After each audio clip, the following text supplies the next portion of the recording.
আসসালামু আলাইকুম ওরহমাতুল্লাহ। 10 মিনিট মাদ্রাসায় আপনাকে স্বাগতম। আজ আমরা এমন 4টি গুণ সম্পর্কে জানব যে 4টি গুণ অর্জন করলে দুশ্চিন্তা ও হতাশামুক্ত হতে পারবেন।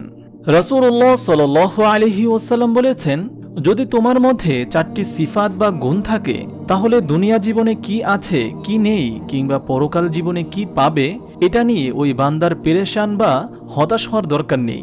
কি সেই 4টি গুণ? দুনিয়ায় মানুষের অনেক হতাশা কিংবা না পাওয়ার বেদনা থাকে, আবার পরকালেও মানুষের এই না পাওয়ার বেদনা থাকবে। যারা দুনিয়াতে ভালো কাজ করে যেতে পারেনি, দুনিয়া ও পরকালে হতাশা ও না পাওয়ার বেদনা থেকে মুক্ত থাকতে 4টি গুণের অধিকারী হওয়ার কথা বলেছেন বিশ্বনবী সাল্লাল্লাহু আলাইহি ওয়াসাল্লাম। হাদিসে এসেছে, হযরত আব্দুল্লাহ ইবনে ওমর রাদিয়াল্লাহু তাআলা আনহু থেকে বর্ণিত, রাসূলুল্লাহ সাল্লাল্লাহু আলাইহি ওয়াসাল্লাম বলেছেন, দুশ্চিন্তা মুক্তির 4টি জিনিস বা গুণ হলো: নম্বর 1, হিফজু আমানাতিন, আমানত রক্ষা করা, খেয়ানত না করা। এই আমানত শুধু টাকা পয়সা গ্রহণ করায় সীমাবদ্ধ নয়, বরং যে কোনো ধরনের ভেজাল, কোনো ধরনের দুর্নীতিতে না জড়ানো, অন্যের হক নষ্ট না করা, নিজের দায়িত্বে অবহেলা না করা। বিষয়টা কিন্তু অনেক ব্যাপক। সুতরাং হিফজু আমানাতিন বা আমানত রক্ষা করা, কোনোভাবেই আমানতের খেয়ানত না করা। নম্বর 2, সিদিকু হাদিসিন, সত্য বলা। সত্যবাদীদের মাধ্যমেই মানুষের জান্নাতের রাস্তা তৈরি হয়। তাই পরিস্থিতি যত কঠিনই হোক না কেন, সবসময় সত্য কথা বলার বিকল্প নেই।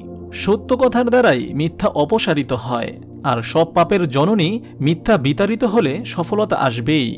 নম্বর 3, হুসনু খলিকতিন, আখলাক চরিত্র সুন্দর এবং ব্যবহার সুন্দর হওয়া দুনিয়া ও পরকালের সফলতার জন্য সবচেয়ে বড় মাধ্যম।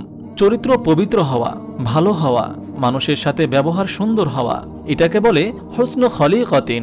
হতাশামুক্ত হওয়ার অন্যতম উপায় এটি। নম্বর 4, ইফাতুন ফি তুফাতিন, রিজিক হালাল হওয়া। ইবাদত কবুলের পূর্ব শর্তই হচ্ছে হালাল রিজিক। যার পেটে হালাল রিজিক থাকবে তার দুনিয়ার প্রতিটি কাজে থাকে শান্তি, নিরাপত্তা ও স্বস্তি, আর পরকালের মুক্তি হবে একেবারেই সহজ। যে কারণে রাসূলুল্লাহ সাল্লাল্লাহু আলাইহি ওয়াসাল্লাম এই 4টি গুণের অধিকারী বান্দাকে দুনিয়া ও পরকালের সব চিন্তা থেকে মুক্ত থাকার নিশ্চয়তা দিয়েছেন।